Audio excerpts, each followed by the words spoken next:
Beneath the crowns, behind the portraits, hidden in footnotes and erased in whispers, there lies a secret history of the British royal family you were never meant to know. They ruled empires, wrote laws, and performed masculinity for the world stage. But some were born into roles that didn't fit, and some rewrote them in silence.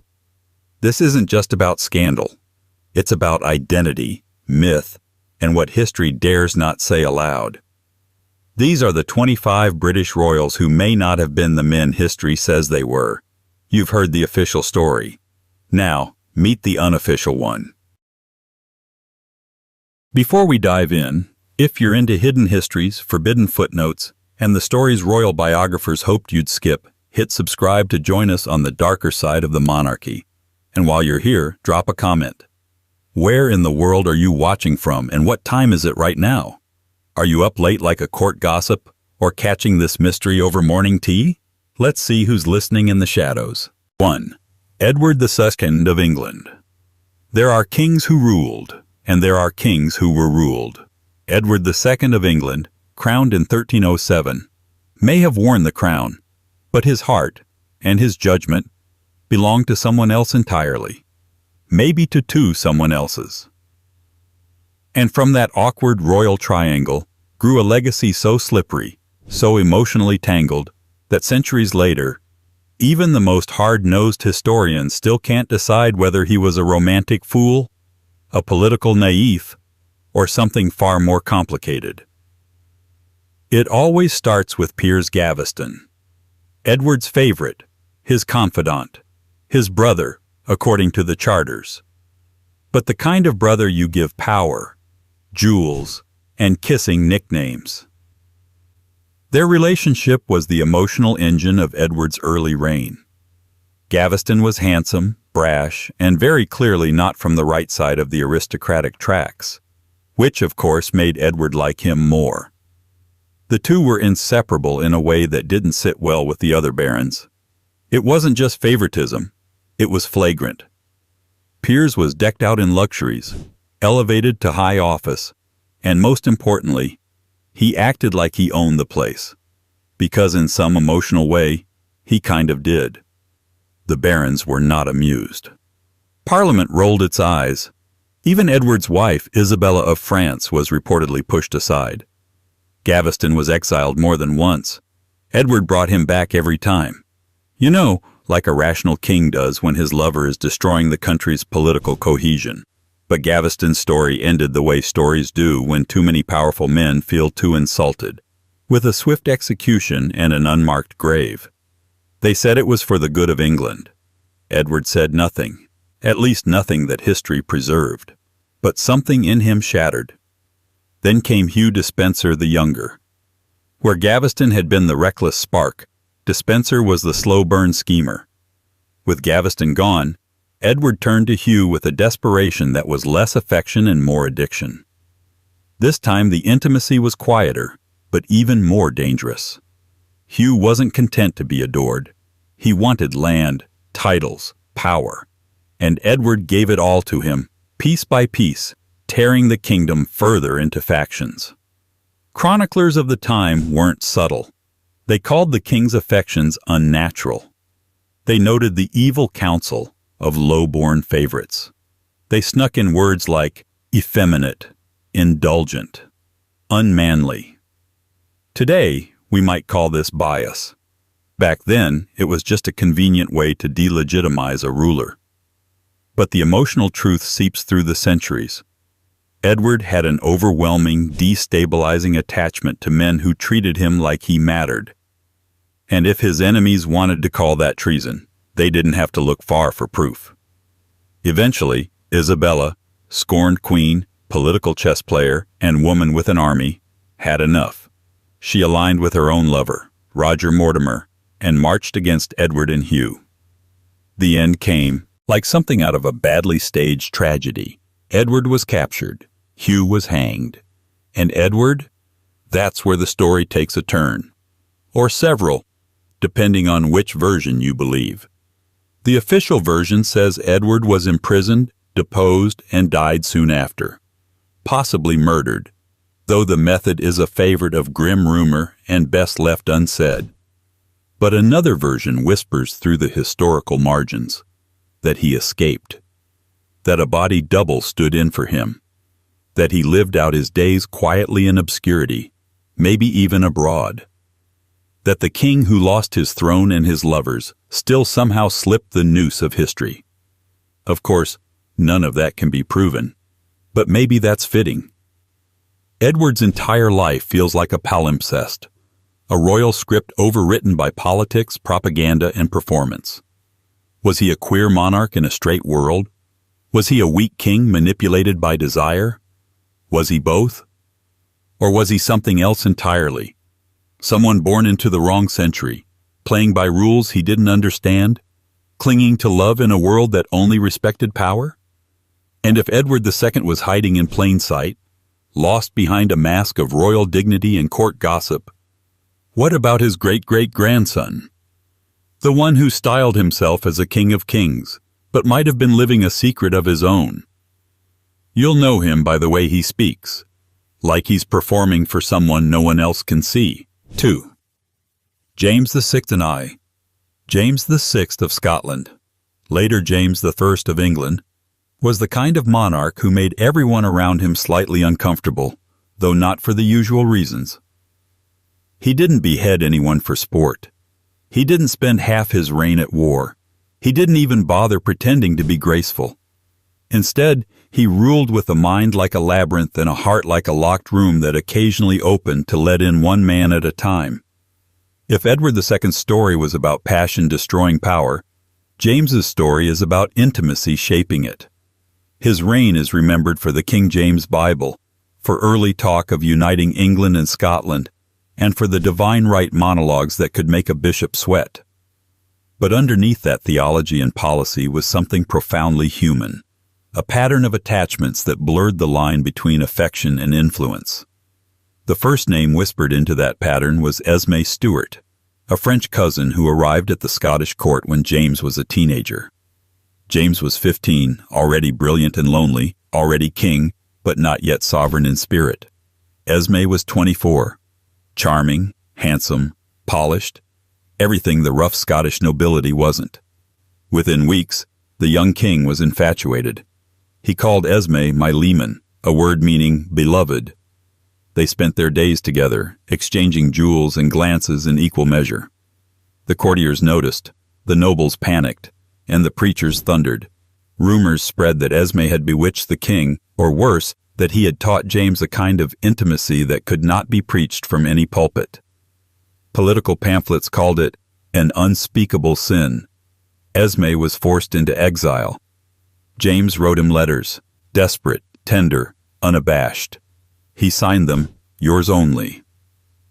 When Esme died in France not long after, James wore mourning clothes longer than etiquette allowed. He would later tell his council that he loved Esme more than anyone else on earth. But time, as it does, smoothed over scandal, or at least replaced it with new names. Next came Robert Carr, a Scottish page turned royal favorite, whose beauty reportedly made the king forget his own speeches. Carr's rise was meteoric, but it wasn't built on competence. He was the kind of man who smiled and let other people write his letters. Yet James couldn't get enough of him. He gave Carr titles, money, land, the full royal starter pack of indulgence. And with those gifts came whispers that sounded eerily familiar. The king loves him too much. Then came George Villiers, the last and greatest of the royal favorites. Villiers was no fool. He studied what Carr had done wrong and improved on it. He was careful, graceful, and calculatedly affectionate. James adored him. Their letters survive, a treasure trove of coded endearments that balance on the thin line between kingly warmth and romantic confession. I desire only to live in your heart, James wrote. I count all my blessings in your eyes. Villiers replied in kind. Historians have been polite about it for centuries. They call it intimate friendship. They analyze the politics, the patronage, the influence. But you can read the letters yourself. The tenderness doesn't hide. James was a man who loved profoundly and inconveniently. For a king who ruled two kingdoms, he often seemed to be ruled by his own longing for connection. And yet, his reign endured. He wasn't toppled. He wasn't destroyed by his attachments. In a strange way, his ability to survive scandal says something about how the world was changing. The old medieval slanders, the ones that wrecked Edward II, couldn't bring down a Renaissance monarch who wrote poetry, sponsored Shakespeare, and preached divine right with the same breath he used to whisper affection into Villiers' ear. But there's another irony. For all his talk of divine order and masculine kingship, James's private affections were shaped by vulnerability. The loss of his mother, Mary, Queen of Scots, executed when he was just a boy. The isolation of a child king surrounded by adults who treated him like a tool. His love for men like Esme and Villiers wasn't rebellion. It was repair. A lifelong attempt to fill the void of a stolen childhood. By the time James died in 1625, Villiers was the most powerful man in England, and the monarchy had acquired a strange dual legacy. A king remembered both for his scripture and his scandal. His Bible translation would define English religion for 4 centuries. His letters would define royal intimacy in a way the official historians preferred to skip. But power and affection always leave traces. And if James reigned as a man forever half in love with his favorites, what about the king who came before him? The one called Lionheart, who shared his bed with another king, and left behind a legend carved in equal parts courage and secrecy. Because for Richard the Lionheart, the battlefield wasn't the only place he risked everything. And if you're still with us after that, welcome to the deep end. If unraveling royal secrets and rethinking history is your thing, don't forget to subscribe and join the growing circle of late-night listeners and curious minds. While you're at it, tell us in the comments, where are you watching from, and what time is it there? Are you tuning in from a quiet midnight corner, or streaming this during a rogue lunch break? 3. Richard Forster, the Lionheart. History prefers its heroes loud and uncomplicated, and Richard the Lionheart was exactly that, on paper. He was the warrior king, the crusader, the shining sword of Christendom. He stormed castles, sang ballads, and terrified Saladin. He spent less than a year of his 10-year reign in England, but no matter, his reputation conquered the rest. Statues were raised. Poems were penned. England loved him for what he represented: strength, piety, and the kind of masculine energy that cracked skulls and didn't cry about it. Except, Richard didn't play the part quite as cleanly as the legend suggests. Behind the armor and the lion banner was a man whose emotional life was far murkier than the chronicles let on. The story goes that he was bold and brave, but bravery doesn't cancel out contradiction, and Richard was full of it. He was born in 1157, one of the many sons of Eleanor of Aquitaine and Henry II, a royal pairing known more for their battlefield of a marriage than for peaceful domesticity. Richard grew up in Aquitaine, speaking French better than English, and wielding a sword better than a pen. But he was also a poet, a courtly lover of lyricism and symbolism, a man who used language to blur the lines between reality and romance. And then there's Philip II of France, the rival king, the diplomatic partner, the one-time ally in the Third Crusade, and, according to some chroniclers, something more. Contemporary accounts describe Richard and Philip not just as political allies, but as men who ate from the same dish and slept in the same bed. Now, before modern assumptions rush in, it's worth noting that bed sharing among nobility wasn't always erotic. It could be symbolic of trust or status. But when chroniclers go out of their way to note it, and especially when political enemies weaponize it, the bed starts looking less like a symbol and more like a signal. Even the famously hostile Roger of Hoveden, no fan of Richard, remarked on the unusual intimacy between the two kings. The historian William of Newburgh called the relationship excessive. And in the carefully coded world of medieval chronicling, excessive is rarely a compliment. When Richard married Berengaria of Navarre in 1191, midway through the crusade, Philip reportedly had an emotional reaction that was not diplomatic. The marriage itself was almost theatrical. No known children.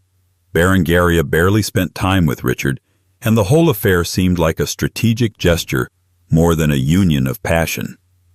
Richard, famously, fathered no legitimate heirs, and the romantic female figures in his life barely leave a historical ripple.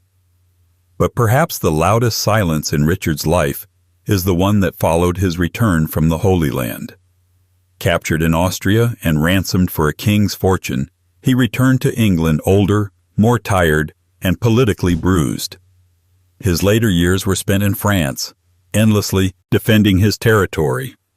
The lion still roared, but now with more caution. And then there's the confession. In 1195, under ecclesiastical pressure, Richard performed a public penance. What for? The sources don't specify, but the timing, the surrounding rumors, and the shadow of church doctrine suggest the offense was of a personal nature, something related to behavior rather than policy. Some historians cautiously propose that this could have been a quiet acknowledgement of private acts the church considered sinful. But of course, sin is a matter of who's writing the rules. Modern scholars remain divided. Some argue that Richard's masculinity was so lion-like, the idea of queerness seems incompatible.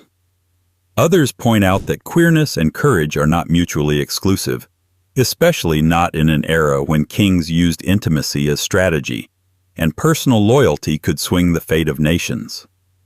Whether or not Richard loved Philip in the way we define love today is beside the point. What matters is that something about that relationship haunted the record. Something about their closeness made people nervous.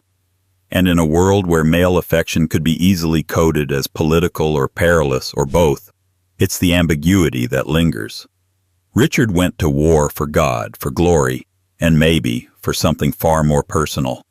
Because if Richard's legend was built on what he did with a sword, the real mystery might be what he left unsaid.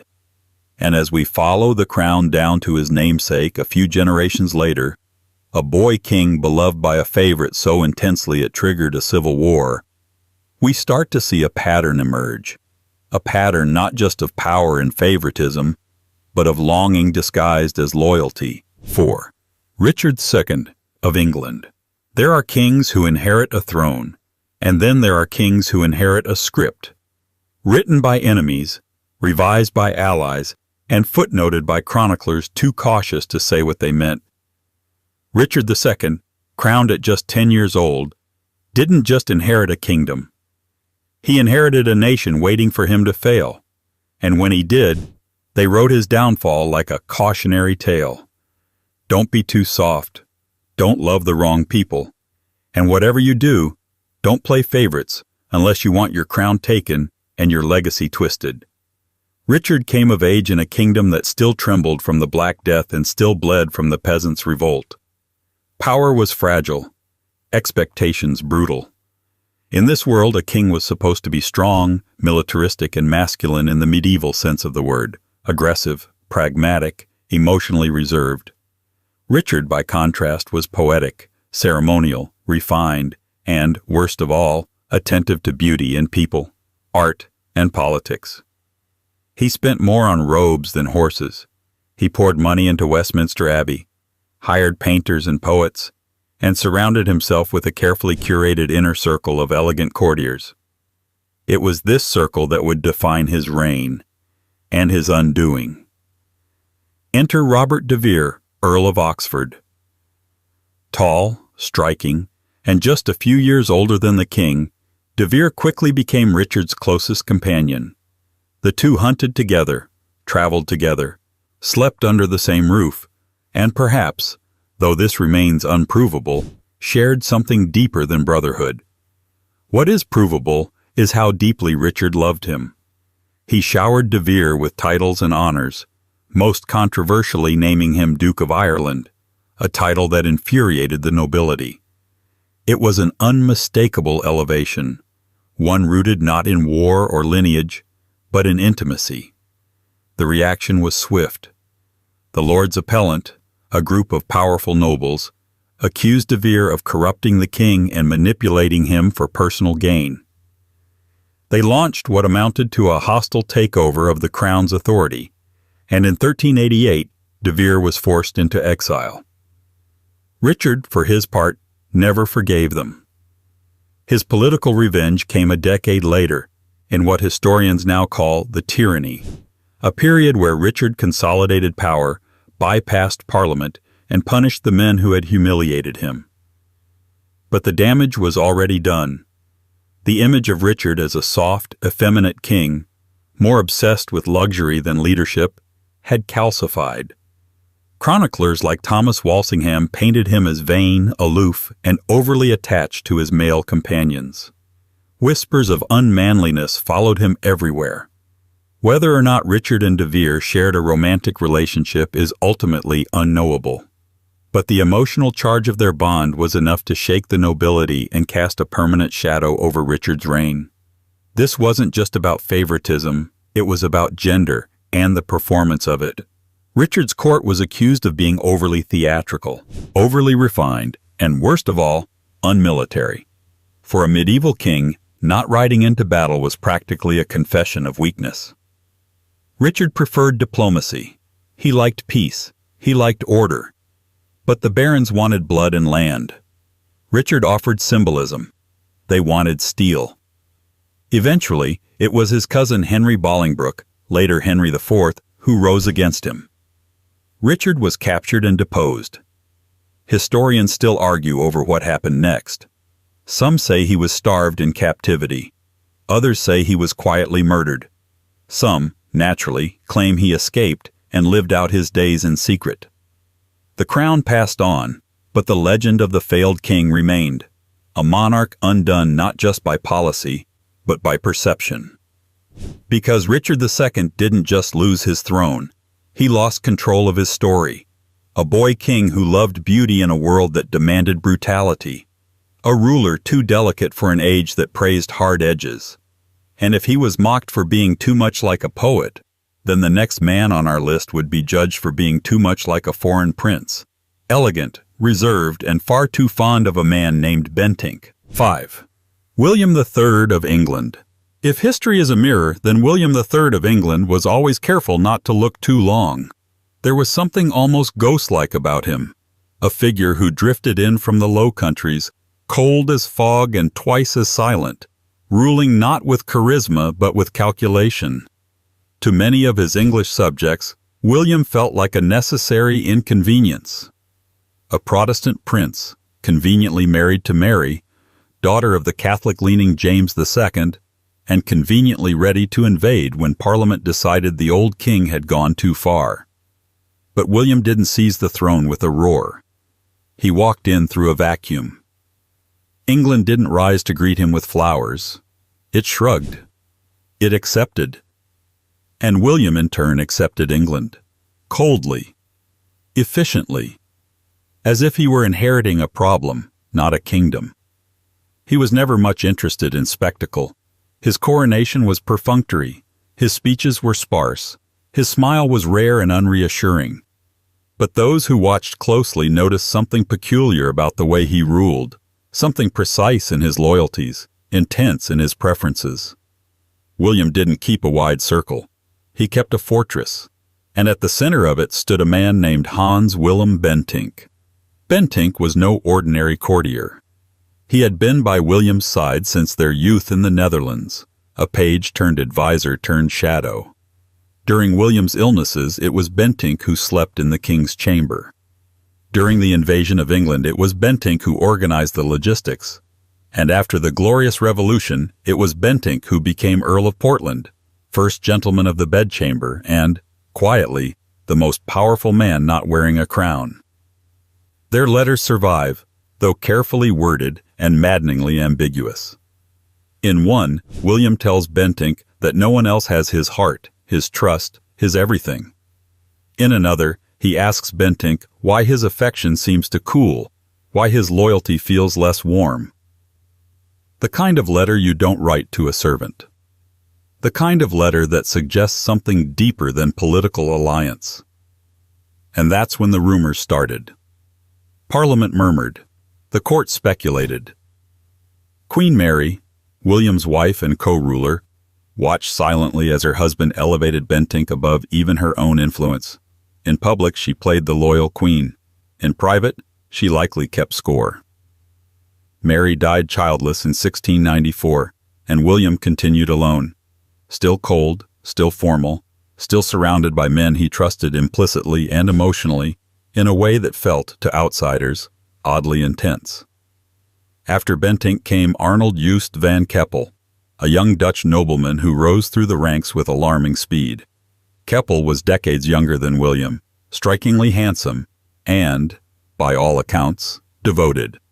The English court reeled. Even friendly courtiers, already accustomed to William's quiet favoritism, were troubled. "It tarnishes His Majesty's reputation," one wrote. Not because Keppel had done anything wrong, but because William had made the attachment so obvious. He gave Keppel land, titles, proximity. The optics were unsubtle. And yet, no proof of impropriety ever surfaced. Historians still debate it. Were these relationships romantic or merely intense friendships formed in the crucible of war and exile? But if we strip away the need to define, we see the pattern. William surrounded himself not with flatterers, but with men who made him feel safe. Men who shared his silences, who understood the burden of ruling from the shadows, who didn't flinch when the English press accused him of being aloof, foreign, or, occasionally, unnatural. And maybe that was the point. William didn't try to charm England. He tried to outlast it. He ruled like a man boarding a ship during a storm, tight-lipped, controlling, unwilling to bend to emotion in public, but deeply dependent on his chosen few in private. And those few happened to be men. By the time he died, his health broken and his court colder than ever, William left behind no heirs and no confessions. Just letters, just patterns, just enough ambiguity to keep historians in business. But if William ruled from the shadows, the next king on our list practically lit them up.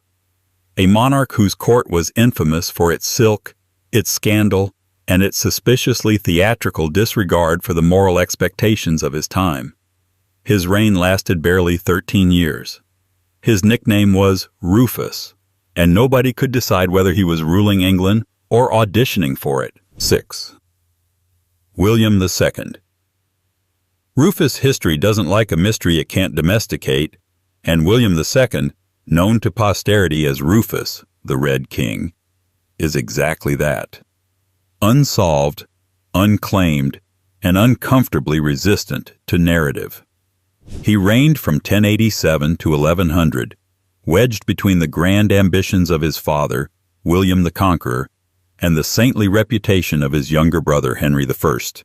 His reign is usually footnoted with words like troublesome, impious, or unpopular. But these are the labels history uses when it doesn't know what to do with someone. Rufus didn't fit the mold, and so they buried him, literally and metaphorically. Let's start with the optics. William Rufus didn't marry. He didn't have children.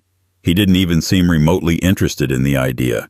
In an era when kings were expected to secure dynasties, Rufus built none. His court, famously secular and famously flamboyant, was a place of jeweled robes, foreign fashion, and a suspicious absence of queens or princesses. Contemporary chroniclers, men like Orderic Vitalis and Eadmer, didn't miss the opportunity to raise an eyebrow. They described his court as effeminate, filled with men who curled their hair, wore tight garments, and imitated the dress and manners of women. In the medieval mind, this wasn't just a fashion critique, it was moral condemnation. The more brightly the king's court shone, the more it threatened the dark simplicity of ecclesiastical control. And the church hated it. Archbishop Anselm, later sainted, clashed repeatedly with Rufus over clerical appointments, church property, and spiritual authority. But under the surface, these weren't just arguments about governance. They were arguments about masculinity, about power, and about performance. To the monks, William's reign looked like a stage play, all glitter and no God. To the barons, it looked like a king dangerously indifferent to convention.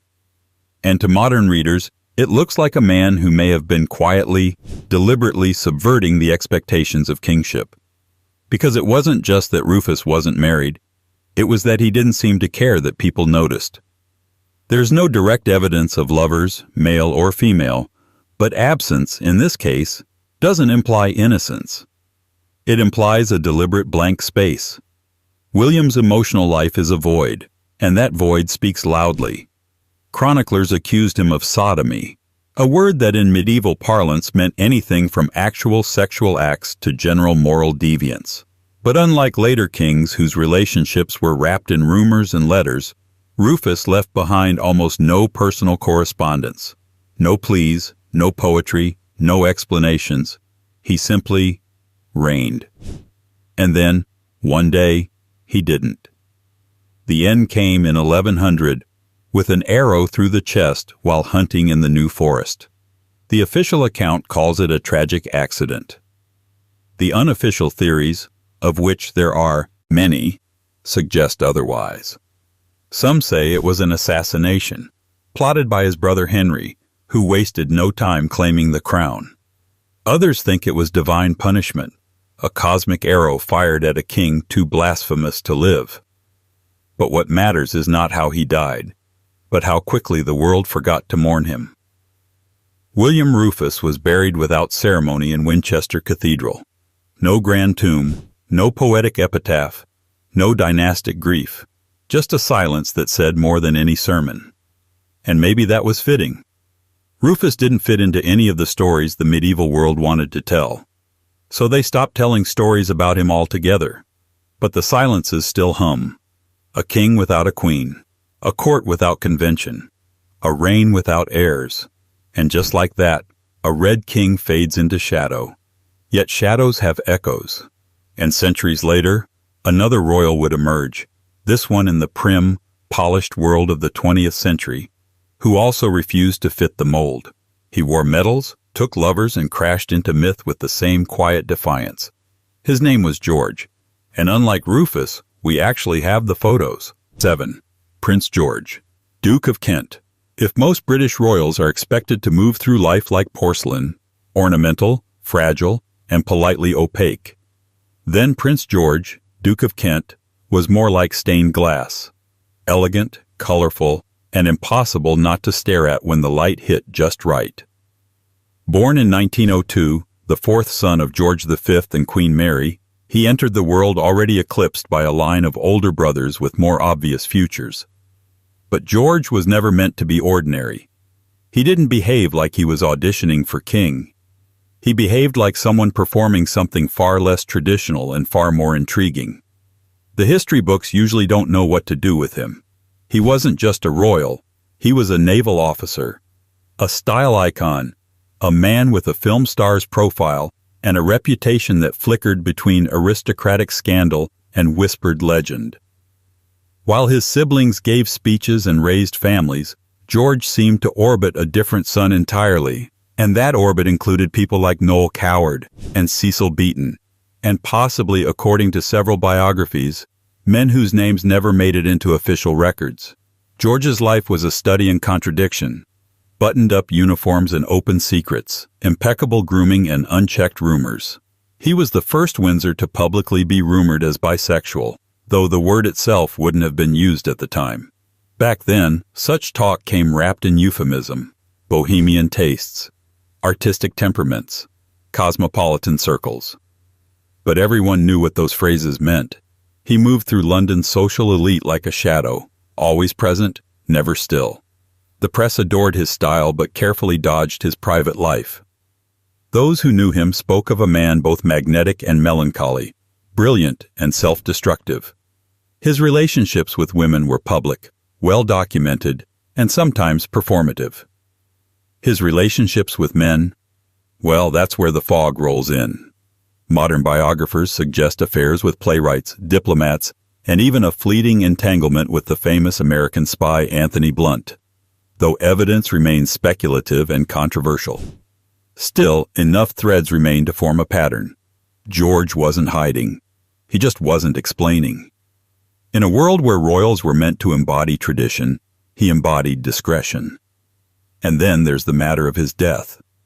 In 1942, during World War II, George's military plane crashed in northern Scotland under circumstances that have never been entirely explained.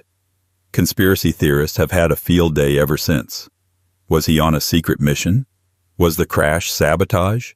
Was someone else on the plane who wasn't meant to be there? The official version names it a tragic accident. But unofficially? Theories persist that George's personal life may have played into his sudden early death, if not causally, then contextually. Because George didn't die as a fully understood man. He died as a royal enigma, handsome, glamorous, and just out of reach. And in many ways, that's the legacy he left behind.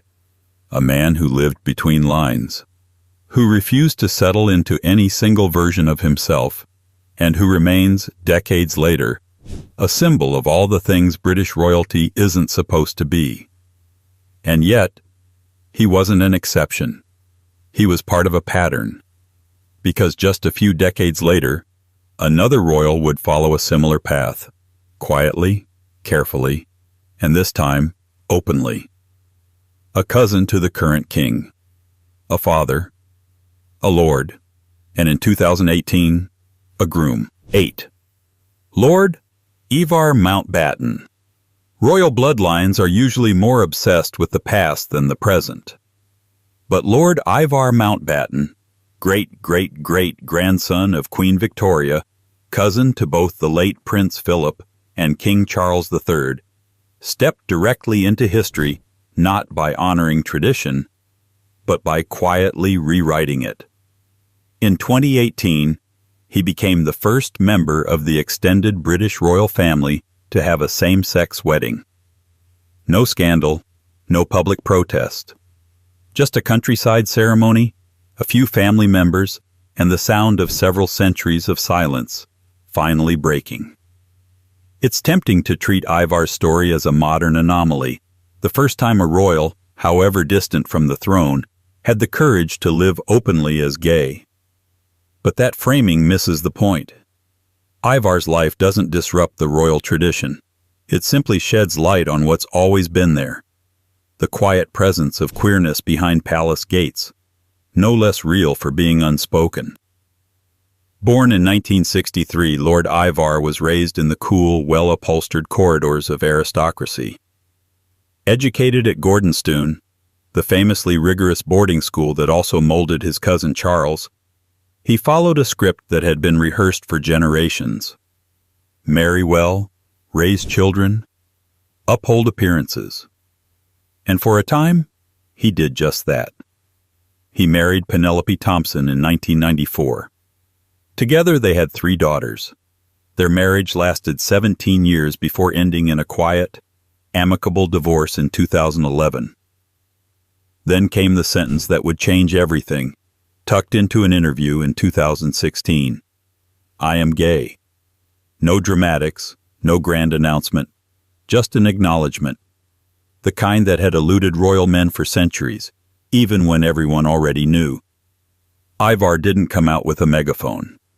He came out with a shrug, a smile, a sense that, perhaps for the first time in his life, he wasn't performing. The public response was strikingly muted. No royal outrage, no tabloid frenzy. And maybe that's the real shift. Ivar wasn't punished. He was embraced. His daughters supported him. His ex-wife walked him down the aisle at his wedding to James Coyle.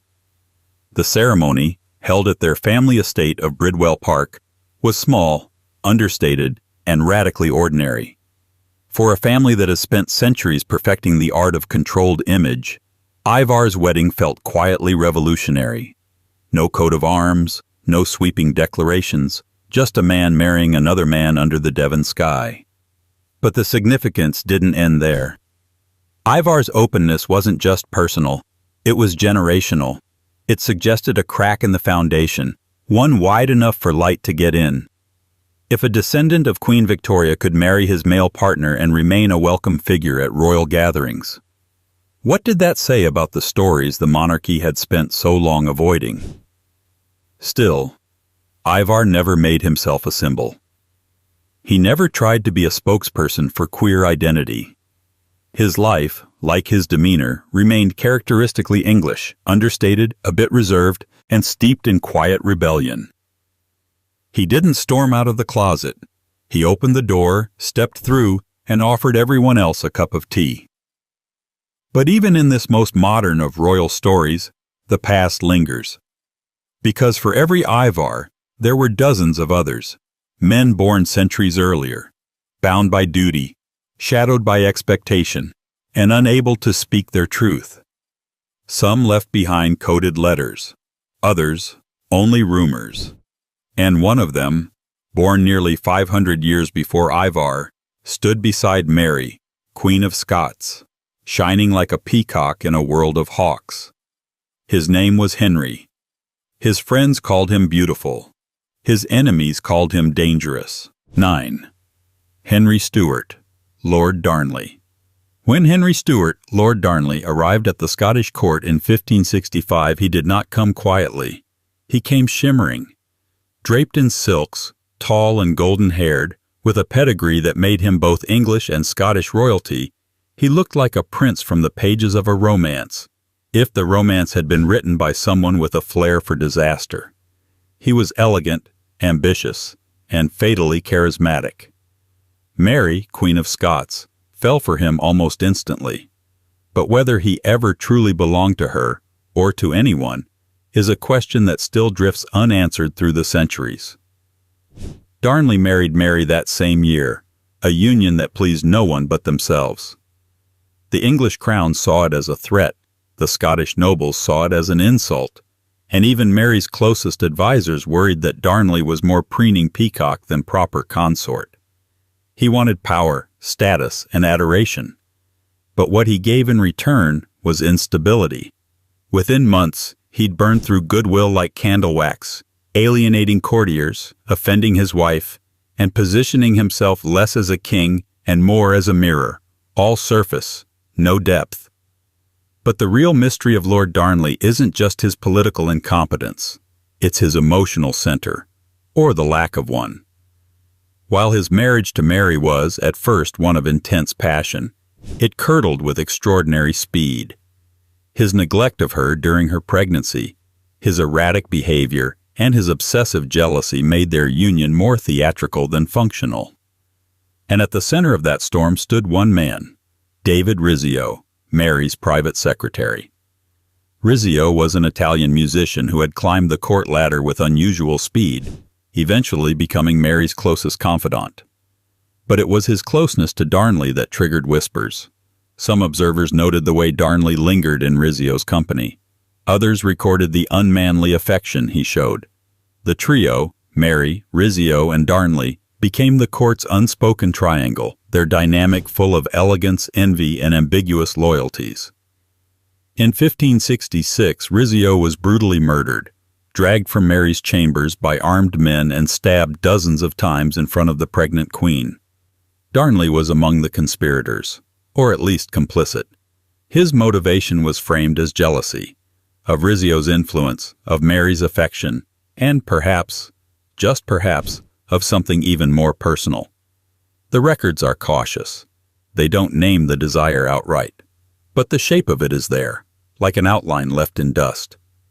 After Rizzio's death, Darnley became increasingly isolated, both politically and emotionally. His behavior grew erratic. He made enemies faster than allies. And in 1567, less than 2 years after marrying Mary, he was found dead, blown up in an explosion, then discovered in a garden nearby with no apparent wounds. The contradictions surrounding his death have never been resolved. Assassination? Revenge? A staged accident? Theories abound, but the facts remain elusive. So does the man himself.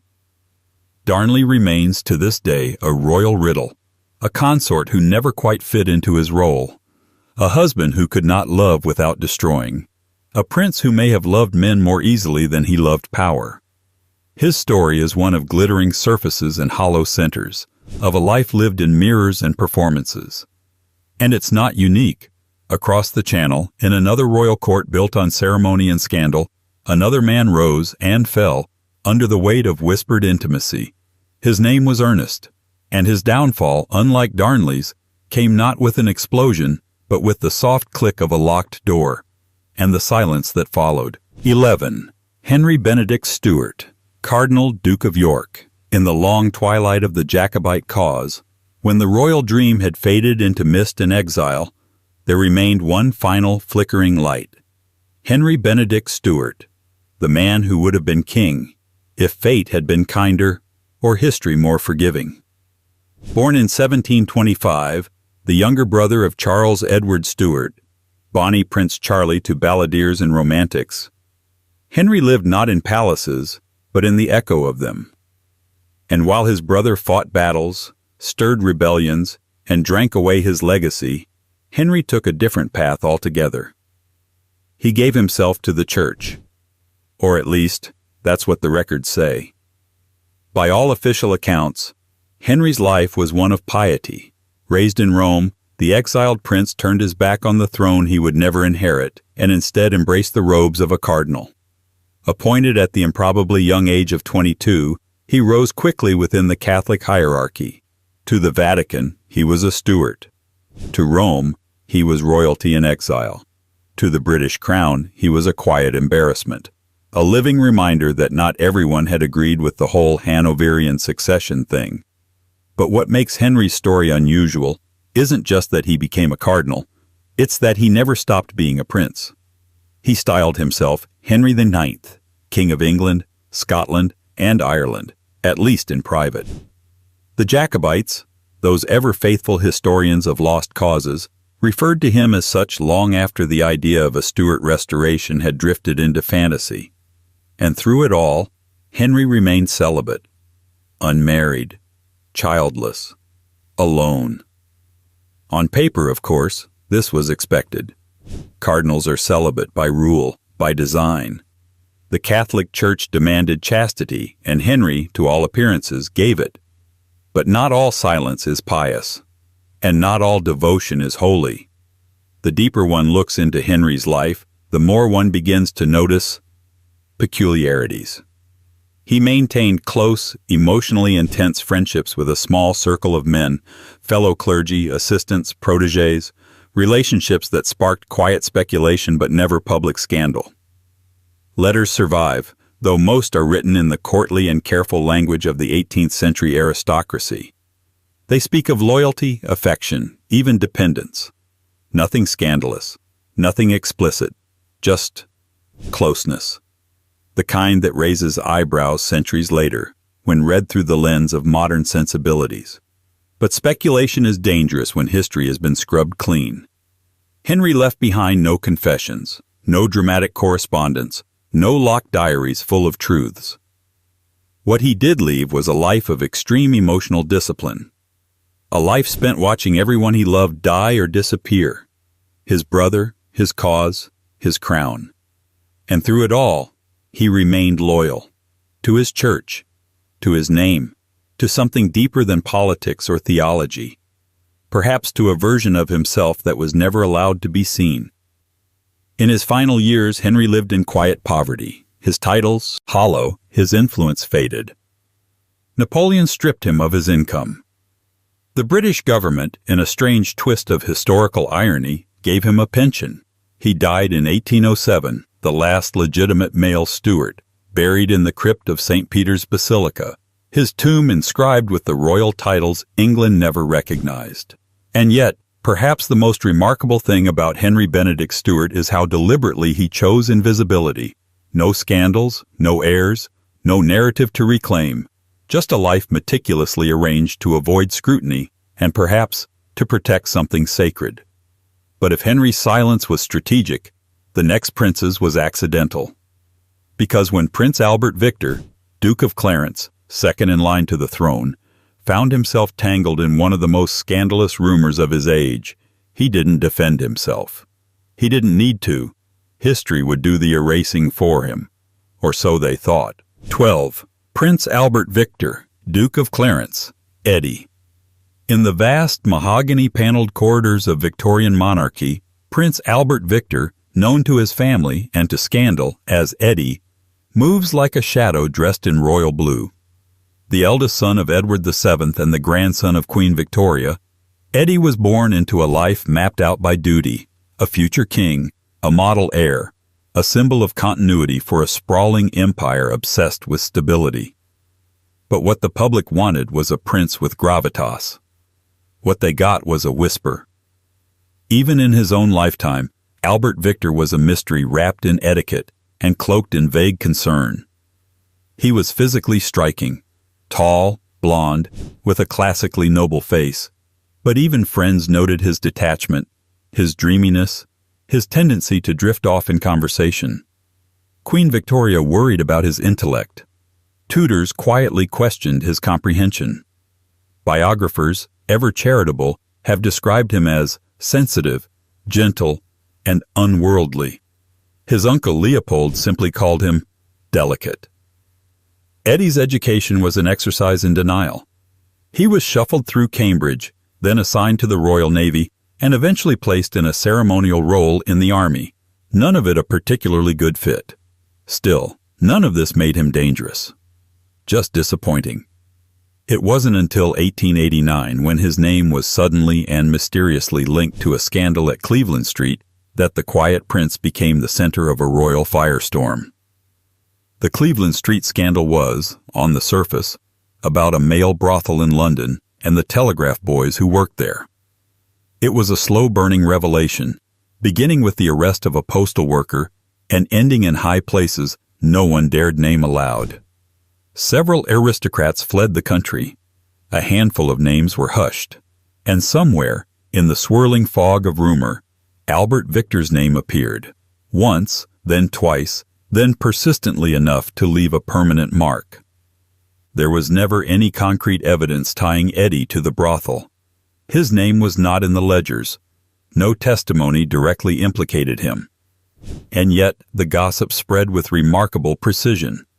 Some claimed he was a frequent visitor. Others said he had been protected by the government. Still others insisted it was a deliberate smear campaign to remove him from the line of succession. The palace went quiet. No denial, no lawsuit, no visible damage control, just a sudden, collective silence. Eddie was hastily sent abroad. The scandal faded, never quite erased, but effectively shelved. He was later engaged to Princess Mary of Teck in what can only be described as a marriage of optics, not affection. They never wed. Instead, Eddie died in 1892, suddenly, at age 28, of influenza and pneumonia during an epidemic. His death was swift and deeply mourned.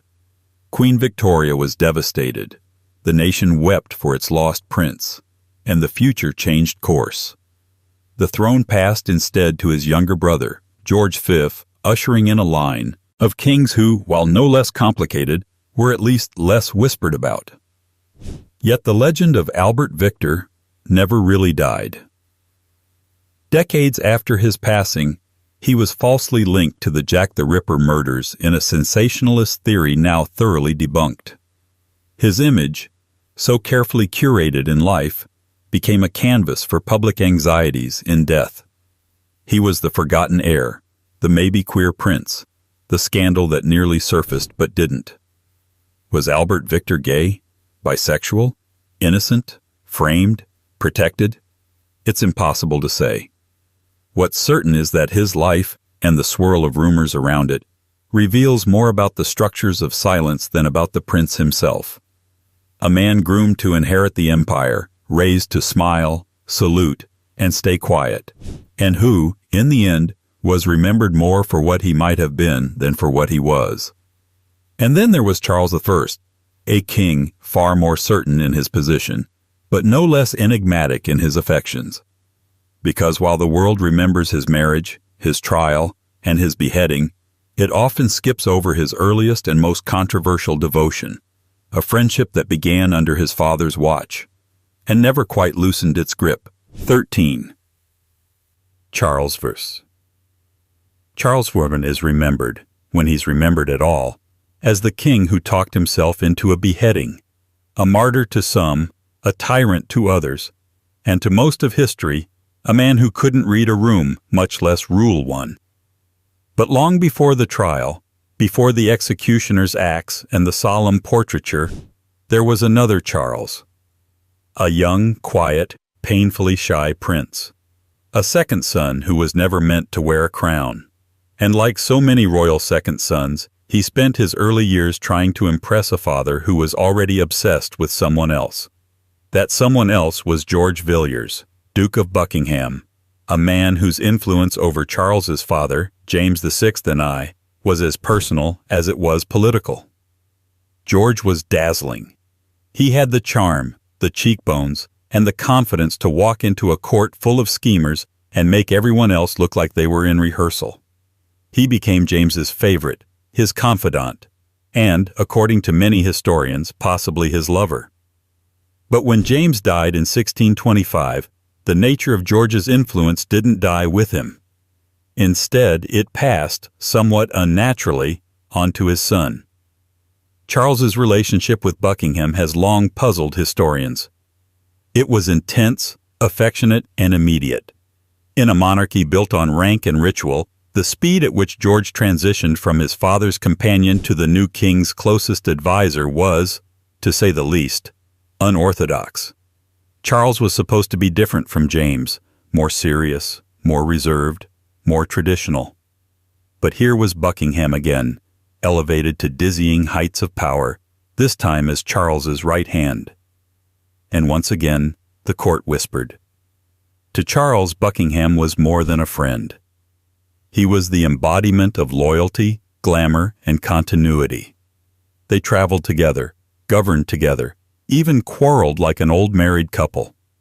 Charles knighted George's relatives, tolerated his failures, and defended him in Parliament with an almost reckless fervor.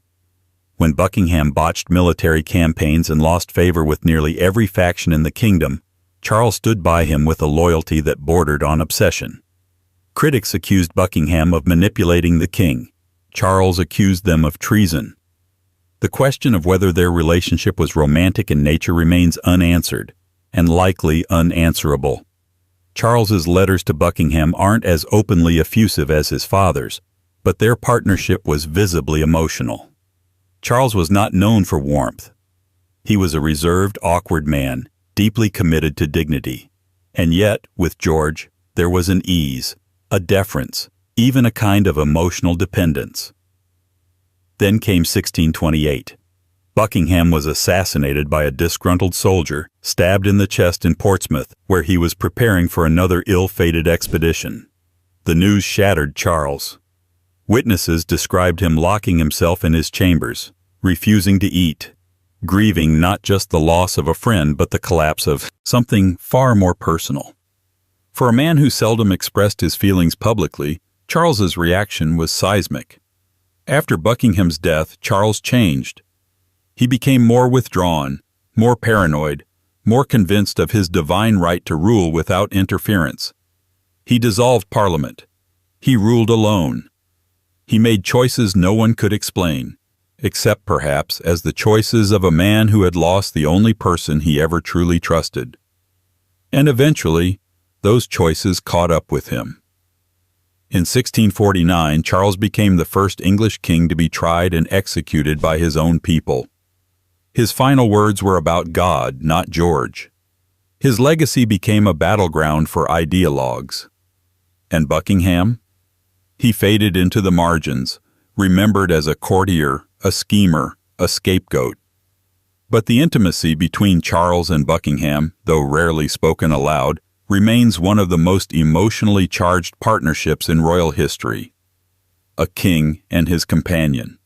A bond that outlived a dynasty, if not a kingdom.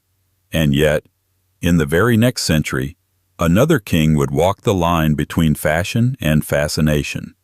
A man whose mirrored shoes and powdered face became symbols of excess, and whose most famous companion, Beau Brummel, may have been the one person who ever truly understood the art of royal performance. 14. George IV. If monarchy is theater, then George IV was its most committed method actor. The wigs were taller, the waistcoats tighter, the mirrors more plentiful. He lived like his only job was to be looked at, and for most of his life, that was exactly what he wanted. But beneath the silk, the satire, and the stiff choreography of the Regency court, there was a man deeply at war with the role he'd been handed, and perhaps with the identity he had to perform to keep the spotlight from turning into a searchlight. George IV, then Prince of Wales, entered public life already halfway to parody. Even his own parents thought him unserious. His father, George III, considered him decadent, theatrical, and politically unreliable. But the public was fascinated. He drank excessively, spent extravagantly, and commissioned buildings the nation couldn't afford. He was addicted to fashion, opera, and carefully curated friends. His image became inseparable from Beau Brummel, the dandy who redefined male elegance and, some whispered, understood the prince more intimately than most. Brummel was no ordinary companion. He wasn't a noble. He wasn't wealthy. He didn't even have a title. But for a time, he had something far more valuable: George's attention. Their friendship was magnetic, filled with witty sparring, private dinners, and matching fashion experiments that bordered on performance art. They spent so much time together that people began referring to Brummel as the prince's shadow. In a world that measured masculinity in duels and dispatches, theirs was a partnership made of cravats and coded glances. Brummel's rise was rapid, and so, inevitably, was his fall. As the prince's debts piled up and Brummel's sarcasm grew bolder, the friendship fractured. One night, at a party neither would forget, Brummel referred to the future king as fat within earshot. That was it. The doors of royal favor slammed shut. Brummel fled to France, never to return, and George moved on, to mistresses, decorators, and political handlers. But the echo of their friendship never entirely faded. What made the relationship so ripe for speculation wasn't just the intimacy. It was the way it defied every norm of the time. George, who was supposed to represent royal restraint, surrounded himself with poets, painters, and men who blurred gender lines with deliberate ease. He rejected the stiff masculinity expected of him and embraced an identity that was softer, more aesthetic, and far more performative. His court became a sanctuary for eccentricity, a place where appearances weren't just cultivated, they were worshipped. And yet, George never publicly acknowledged what people whispered. He married Princess Caroline in one of the most disastrous royal unions in British history. They loathed each other almost instantly. He refused to allow her to attend his coronation. Their marriage became a public farce, a legal battle, a royal soap opera. That left the nation divided and amused in equal measure. Privately, George was lonely. His health declined. His debts mounted. The sparkle dimmed. When he finally became king in 1820, he was already more caricature than character, bloated, brooding, and burdened by a life built on illusion. But the man who had once glided through salons with Beau Brummel's laughter in his ear remained, in essence, the same. A monarch who chose beauty over legacy, artifice over honesty, and style over confession. Was he queer? Was he performing? Was he hiding? The truth remains buried beneath satire and scandal. But his story, like so many others in this lineage, reminds us that identity is often negotiated in shadows, especially when the crown demands a mask. And speaking of shadows, our next royal was born into them. A king of Scotland whose 2 marriages ended in silence, whose court chroniclers couldn't quite decide what to call him, and whose masculinity was always measured against what never happened. His name was David II, and his story is defined not by what he did, but by what he didn't leave behind. 15. David II of Scotland. If royal lives are judged by what they leave behind, heirs, battles, treaties, scandals, then David II of Scotland presents an unusually quiet case file. The only surviving son of Robert the Bruce, David inherited not just a kingdom, but a myth. His father was the liberator, the warrior king, the nation builder. David, in contrast, spent much of his reign either in exile, in captivity, or in the shadow of expectations he never quite managed to escape.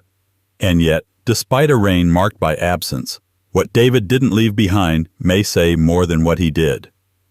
He ruled from 1329 to 1371, ascending the throne at just 5 years old. Almost immediately, the ground beneath him began to shift. The English, still furious about Scottish independence, saw his youth as an opportunity. Edward Balliol, backed by English support, made a play for the Scottish crown. David and his young wife, Joan of the Tower, the daughter of Edward II and Isabella of France, were forced to flee to France, living in Château Gaillard under the protection of Philip VI.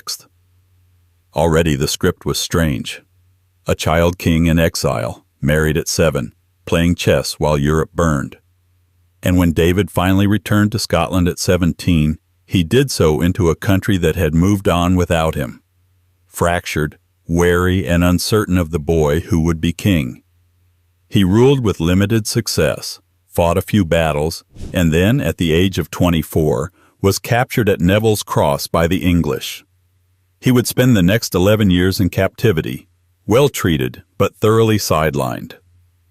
It's during these long years of enforced idleness that the historical haze around David thickens. Royal prisoners were expected to conduct diplomacy, maintain decorum, and, ideally, remain celibate. David seemed to take that last part particularly seriously. When he was finally released in 1357, he returned to Scotland to find both his marriage and his court in ruins. His queen, Joan, had remained distant throughout their union, politically and personally. They had no children, no known mistresses, no scandals, no stories. Eventually, they separated. Joan returned to England, where she died in 1362, reportedly still untouched by marital affection. David remarried 2 years later, this time to Margaret Drummond, a noblewoman whose position was politically convenient, but again, no children came. The marriage didn't last. He had it annulled 5 years later. No heirs, no dynastic legacy, just a man, alone again, now approaching the end of his reign. Contemporaries began to whisper. They called him effeminate. They questioned his masculinity, not with direct accusations, but with rhetorical absence. Medieval chroniclers had a language for kings who failed to reproduce. It wasn't always overt, but it was consistent. Unmanly, weak, too pious, more interested in his male companions. None of it proves anything. But in a time when the royal body was expected to perform publicly, David's refusal, or inability to do so, raised more eyebrows than his political missteps ever did. Modern historians remain divided. Some see in David a victim of circumstance, a man pushed from crisis to crisis, never able to assert himself. Others suggest his lifelong avoidance of reproduction and his emotionally guarded nature may have concealed a personal truth. Was he asexual, queer, traumatized, cautious, devoted to privacy in a world that made privacy a luxury kings couldn't afford? Whatever the reason, David II left the Scottish throne without an heir and without fanfare. He died in 1371, his body buried, his legacy already half forgotten.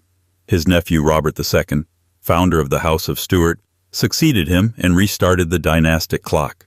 But David's quiet reign, unmarred by romantic scandal yet colored by pointed speculation, remains a curious anomaly. A king without a queen in practice, a husband without children, a monarch who ruled more like a placeholder than a patriarch. And then, centuries later, came another royal wrapped in silence.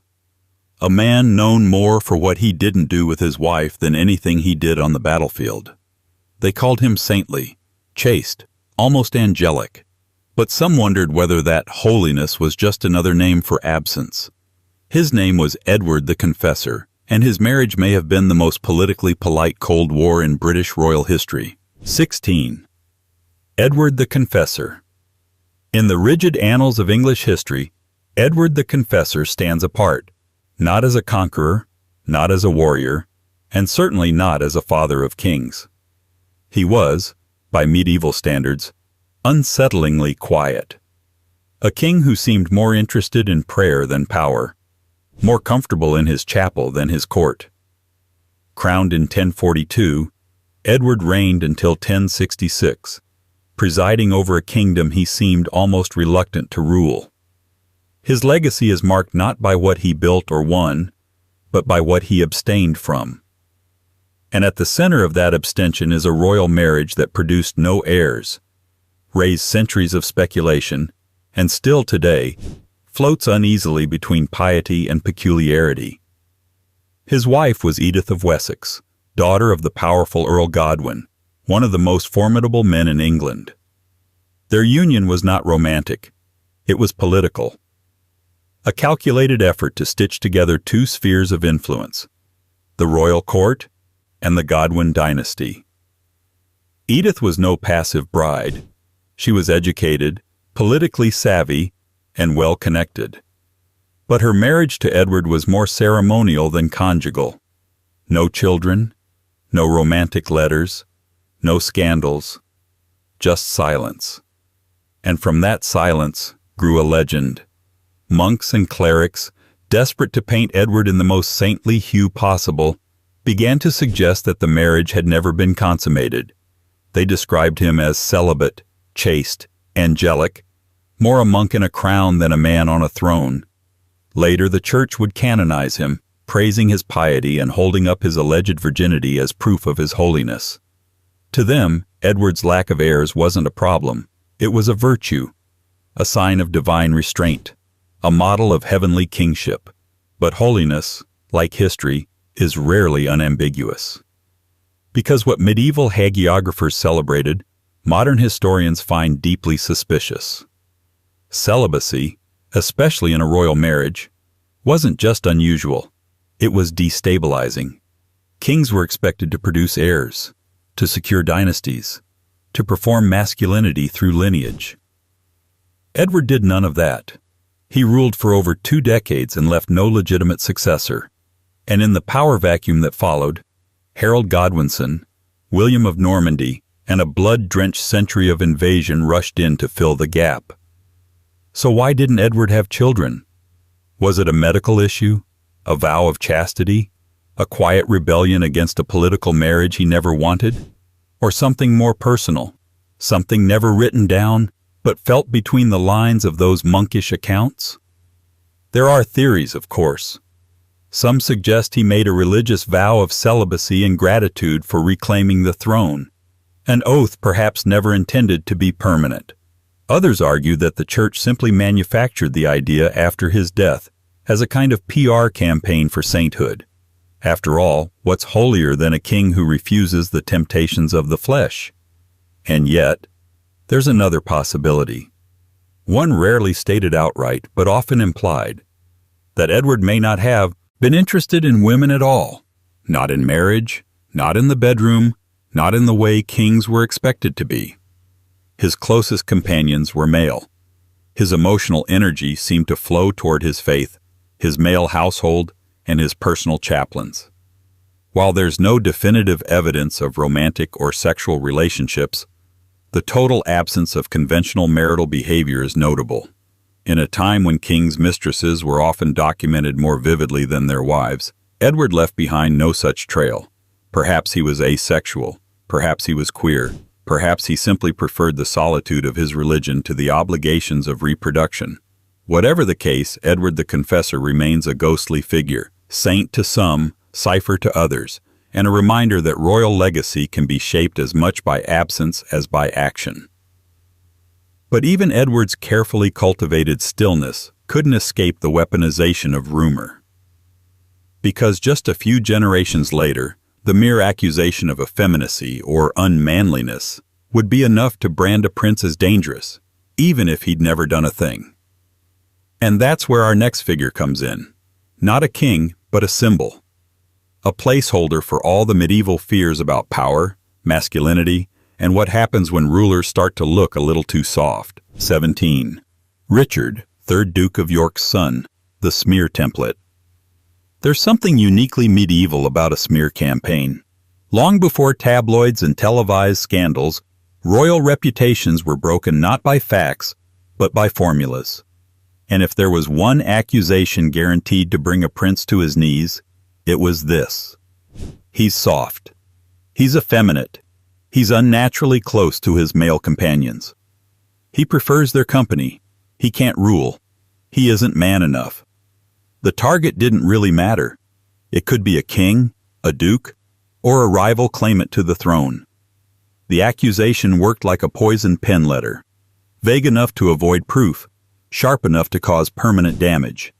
And if you're looking for a case study in this particular royal pathology, look no further than the anonymous son of Richard III, Duke of York. Or more accurately, the phantom space in history where all the worst royal rumors were recycled, especially when it came to the boys who dared to seem different. Now, the son in question could be any one of several of Richard of York's children, Edward IV, Edmund, or most iconically, Richard III. But for our purposes, this isn't about identifying a specific figure. It's about the pattern itself, the playbook of slander used against any royal man who didn't walk, talk, or wage war like the medieval ideal of masculinity. The routine was simple. If a prince was unpopular, politically inconvenient, or a bit too polished, the accusations would begin. He was given to unmanly habits. He was overfond of his favorites. He dressed too finely. He had unnatural inclinations. It didn't matter whether the charges were true, only that they stuck. In an age where personal identity was defined almost entirely through performance, deviating from the expected script was more dangerous than treason. This slander tactic was most famously deployed against Edward II and Richard II, whose names became synonymous, unfairly, with effeminacy and implied queerness. But the trickle-down effect extended through the Plantagenet line. Any prince who failed to embody the military masculinity ideal was automatically suspect. And the most insidious part? These accusations rarely included evidence. They didn't need it. The insult was the evidence. Take Richard III, for instance, a king whose body was literally dug out of a parking lot centuries after his death, but whose character was buried under propaganda long before that. Although he's not directly included in our core list, his treatment by Tudor historians illustrates how easily gendered insult became a political weapon. He was described as deformed, sly, and emotionally cold, never overtly accused of queerness, but certainly othered. And when unnaturalness was the charge, the insinuation hung in the air like smoke. You didn't need fire, you just needed the smell. This smear template also appeared in countless anonymous pamphlets and plays. In many of them, the so-called unfit prince was painted as more interested in dressing well than governing well. His court was filled with male favorites, his nights filled with whispers. He was coded, not just as weak, but as morally deviant. The suggestion wasn't just that he couldn't rule. It was that his very nature disqualified him from doing so. And yet, the irony couldn't be sharper, because some of the most successful, long-reigning monarchs in British history were the very ones whispered about in these terms. And some of the most aggressively masculine kings, swaggering, violent, loud, brought nothing but instability and bloodshed. The smear said more about the accusers than the accused. This segment, then, isn't about a single person. It's about how queer-coded slander became institutionalized in royal discourse. A pattern so predictable it was practically policy. And it worked. But what happens when a king lives so far outside that mold, so loudly, so brazenly, so famously heterosexual, that even he can't escape the rumors? Enter James IV of Scotland, a monarch whose love affairs were legendary. And yet, somehow, still not enough to silence the questions. 18. James IV of Scotland. For a man whose reputation was built on swagger, steel, and the fluttering sleeves of half the noblewomen in Scotland, James IV was not the kind of king you'd expect to find in a conversation about gender ambiguity. By all traditional accounts, he was emphatically heterosexual, enthusiastically, even performatively so. His list of mistresses is long, his acknowledged illegitimate children even longer, and his political alliances were often forged in bedsheets as much as in battlefields. He was fluent in several languages, obsessed with chivalry, fond of tournaments, and by most measures, the last Scottish monarch to inspire something close to national affection before the crown passed into English hands. And yet, despite the textbook masculinity, the occasional murmur still clings to his name. Whispers of favorites, of close male friendships, of the peculiar flexibility that always seems to attach itself to monarchs who were too complicated to fit neatly into their own myth. These whispers don't dominate his legacy, but they've lingered, stubbornly, on the edge of scholarly footnotes and late-night academic conversations.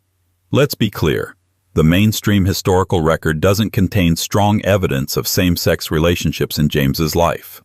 No love letters, no scandals, no anxious commentary from the church, which, if nothing else, was always first to cry sin. James was, by all observable standards, the opposite of his celibate namesake, James VI N.I., whose letters to male favorites leave little to the imagination. James IV, in contrast, moved through the world with the confidence of a man who believed he didn't need to hide anything. And yet, there's always a yet. Because for all his romantic entanglements with women, there remains something slightly off-script about James. He kept a famously diverse court, filled with scholars, alchemists, and astrologers.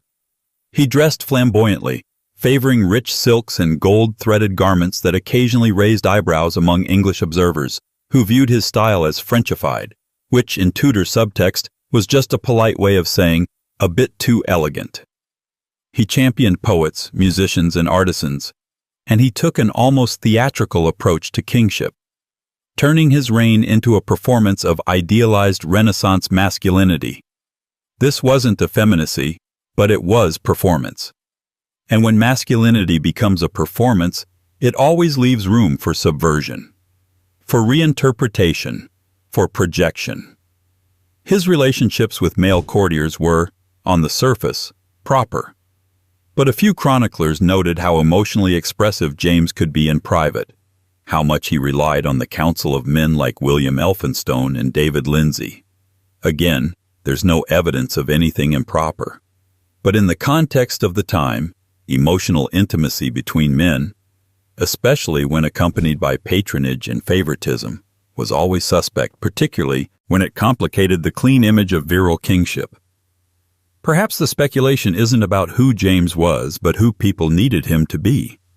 He lived at a cultural crossroads where medieval expectations collided with Renaissance individuality.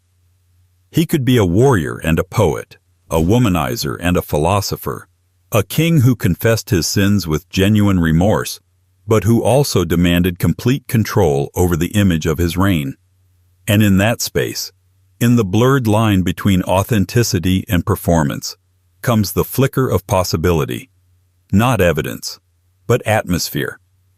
James died in 1513 at the Battle of Flodden, the last British monarch to fall in battle. His body was never definitively recovered. His death, like parts of his life, remains elusive.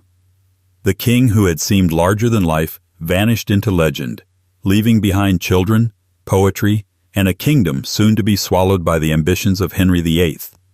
But history has a way of looping back. And if James IV's story brushes faintly against the idea of ambiguity, the next figures does so in bold ink and angry pamphlets. He was the younger brother of a king, the infamous signer of Magna Carta's reversal, and a ruler whose enemies didn't just call him a tyrant, they called him unnatural. His name was John, and the rumors weren't kind. 19. John, King of England. If kings are remembered for what they build, then King John is remembered for what fell apart under his watch. He's the villain of Robin Hood, the brother who couldn't quite fill Richard the Lionheart's armor, the monarch who signed the Magna Carta only to immediately regret it. In the grand lineage of English rulers, John tends to show up near the bottom of the rankings, petty, paranoid, and persistently unpopular. And perhaps most interestingly, smeared in ways that reveal more about medieval politics than about his actual behavior. Born in 1166 as the youngest son of Henry II and Eleanor of Aquitaine, John was never meant to be king. His brothers were larger-than-life figures. Henry the Young King, Richard the Lionheart, Geoffrey of Brittany. John, by contrast, was the afterthought, nicknamed Lackland because he had no significant inheritance. But history has a way of punishing the survivors.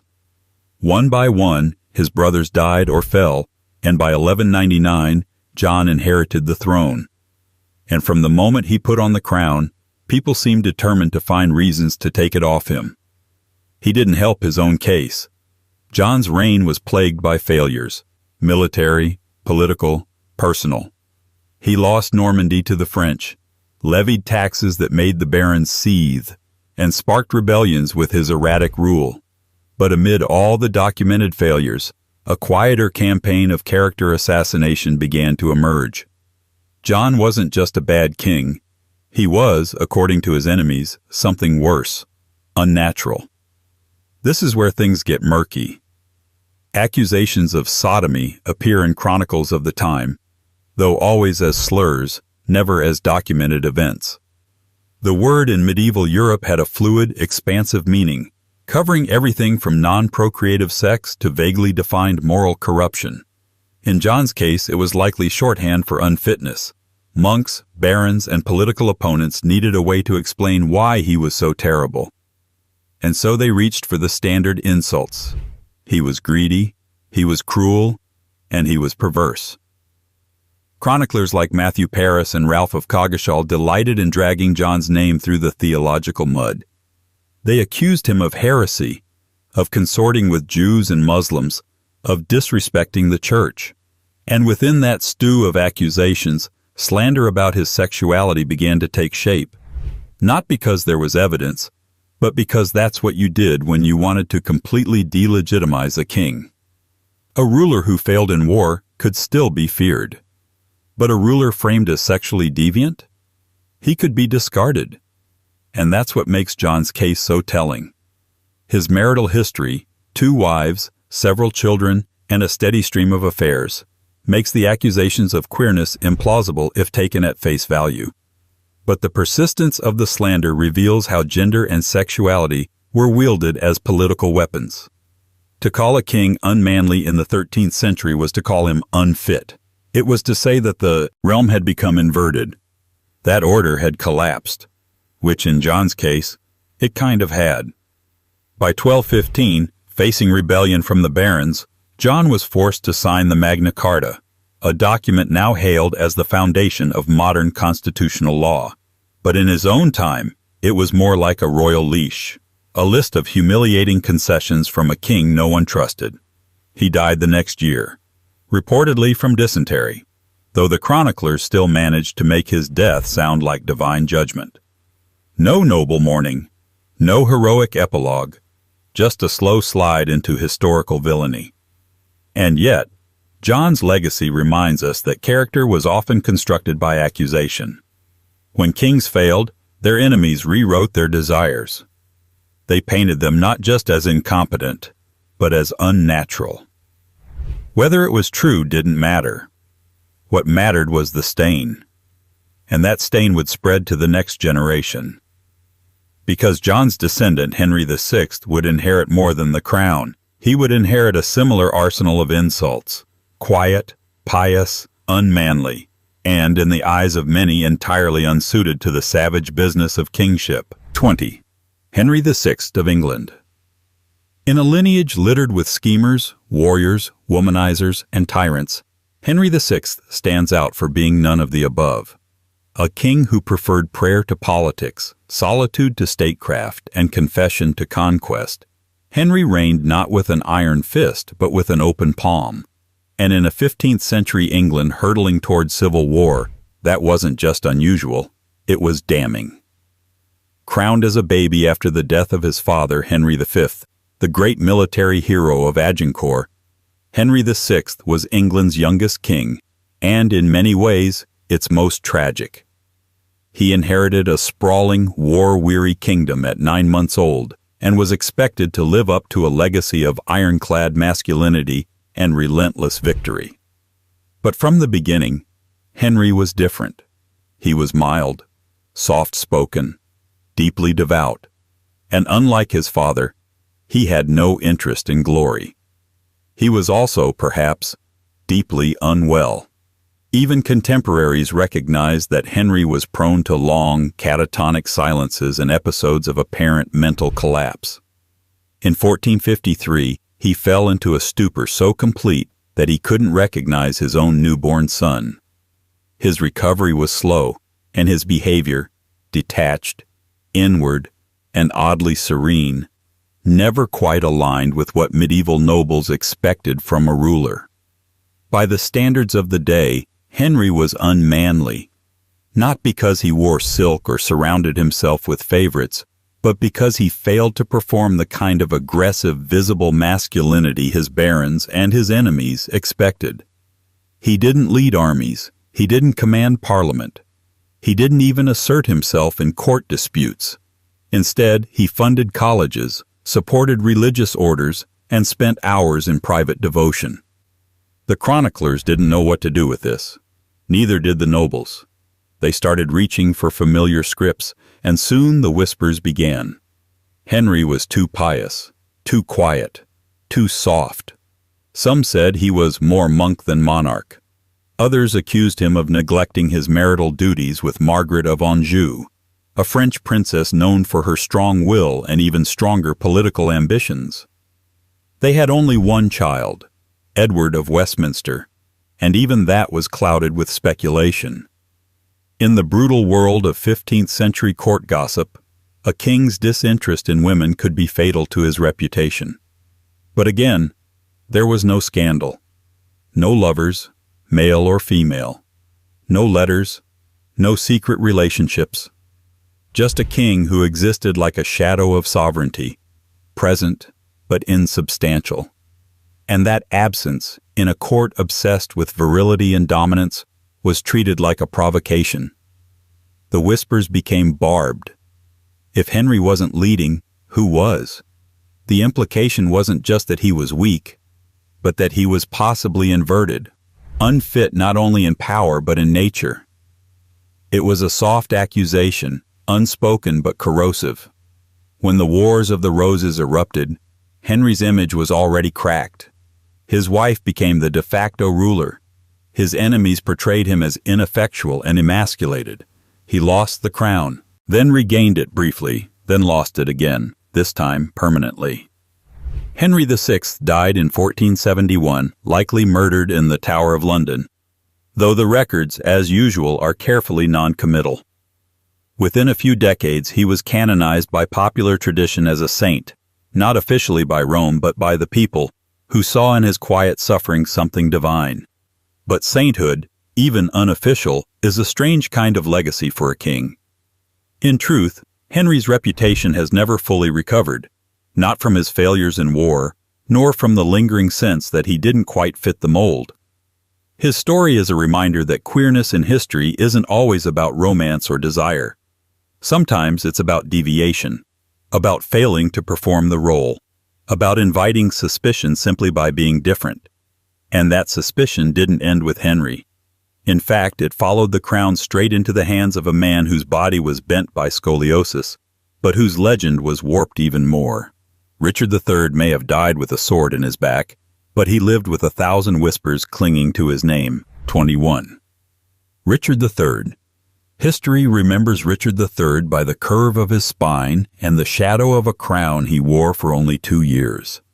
He's the hunchback villain of Shakespeare, the usurper, the tyrant, the murderer of princes, at least according to the tutors who followed him. But strip away the propaganda, the portraits, and the playwright's quill, and what's left is a man whose real life was far more ambiguous, especially when it came to his image, not just politically but personally. Born in 1452, Richard was the 11th of 12 children born to Richard, Duke of York, and Cecily Neville, and like so many of his siblings, he was raised amid war. The Wars of the Roses were already unraveling England, and by the time Richard was a teenager, Death, betrayal, and shifting alliances were part of the royal curriculum.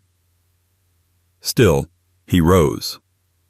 First as a loyal commander under his brother, Edward IV, then as a trusted northern administrator, and finally as king. But the path to the throne was, infamously, not clean. When Edward IV died, Richard was named Lord Protector for his nephew, Edward V, only to seize the crown for himself weeks later. The princes, Edward and his brother Richard, disappeared in the Tower of London shortly thereafter, a mystery that has haunted his reputation ever since. Whether he was responsible is still debated. What's not debated is that the smear campaign that followed was immediate, theatrical, and devastating.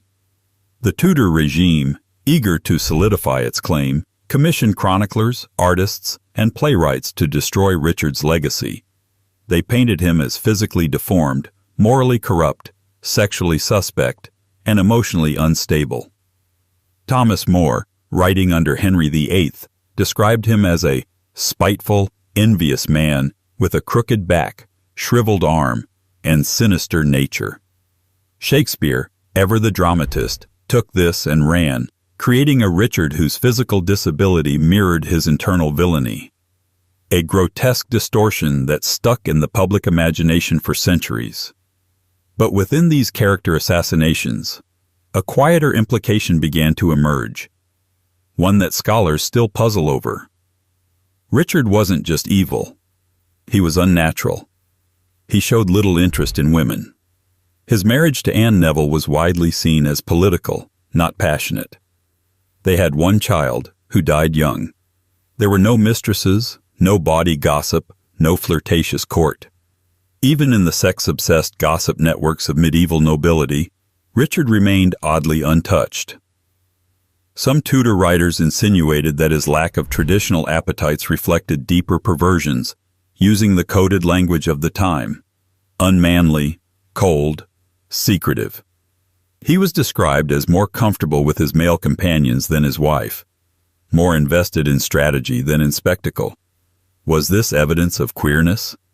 Not necessarily, but in a world where masculinity was measured by conquest, both military and romantic, Richard's restraint, his inwardness, and his emotional distance made him suspicious. And it didn't help that as king, Richard surrounded himself with a small, tightly controlled court. He didn't play to the crowd. He didn't host lavish tournaments or chase courtly romance. His reign was short, intense, and isolated. His closest advisors were men, often from the north, loyal to him personally rather than through inherited office. None of this was scandalous, but it added to the aura of difference, of being apart, of being other. When Richard died at the Battle of Bosworth in 1485, he was the last Plantagenet king. His body was thrown into a shallow grave, his enemies triumphant.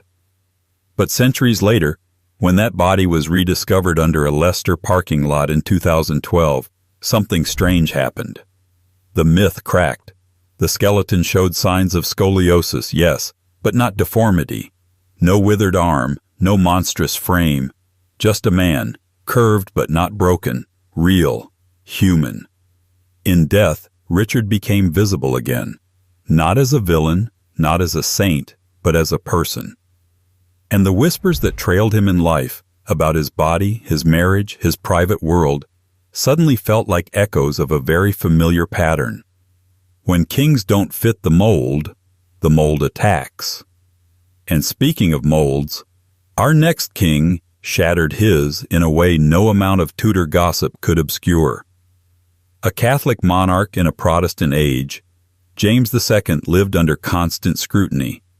And while his reign is remembered for revolution, some of the most vicious barbs thrown his way were not about religion, but about identity. 22. James II and VII. In the canon of British kings, James II of England and VII of Scotland is often reduced to one dramatic moment: the Glorious Revolution. The peaceful-ish parliamentary-sanctioned coup that sent him packing and swapped out the last Catholic monarch for a Protestant alternative. But long before exile, before flight to France, and before the ink dried on his dethronement, James was already the subject of a different kind of campaign, one less political and more personal. Because for his enemies, it was never enough to call him a bad king. He had to be an unnatural one. Born in 1633, James grew up in the ideological chaos of the English Civil War. His father, Charles I, was executed. His brother, Charles II, spent years in continental exile. And James himself spent his formative youth moving from court to court, absorbing the contradictions of royal life: Catholicism in Protestant lands, Englishness in foreign courts, and power that vanished the moment anyone questioned its divine right. When the monarchy was restored in 1660, James returned a hardened man. Loyal, severe, and with a moral rigidity that would later cost him everything. James's adult life was, in the official record, thoroughly heterosexual. He married twice. He fathered many children. He had a known history of mistresses, including Arabella Churchill, sister to the future Duke of Marlborough, and no shortage of royal scandals. In terms of sexual reputation, James followed the Stuart mold, equal parts debauchery and denial. No one ever accused him of being disinterested in women, quite the opposite. And yet, when his reign turned sour, and it turned very quickly, the whisper campaigns began to change tune. Political pamphlets began recycling a well-worn accusation used against unpopular kings, that James was sodomitical, perverse, effeminate, or unfit. These weren't references to actual relationships. They were part of a coded lexicon of destruction, where sexual slander functioned as political shorthand. The logic was simple: accuse a king of deviance, and you delegitimize his rule. This wasn't new. It was borrowed directly from the smear playbook used against his father and grandfather. Charles I was accused of unmanly dependence on favorites like Buckingham. James I was ridiculed for his emotional letters to young men. The Protestant imagination, especially in post-Reformation England, loved to tie together Catholicism, secrecy, and sexual corruption. By the time James II took the throne in 1685, these motifs were already etched in the cultural stone. All it took was a spark. And the spark came fast. When James began appointing Catholics to high office, bypassing parliamentary checks, and attempting to roll back anti-Catholic laws, the elite panicked.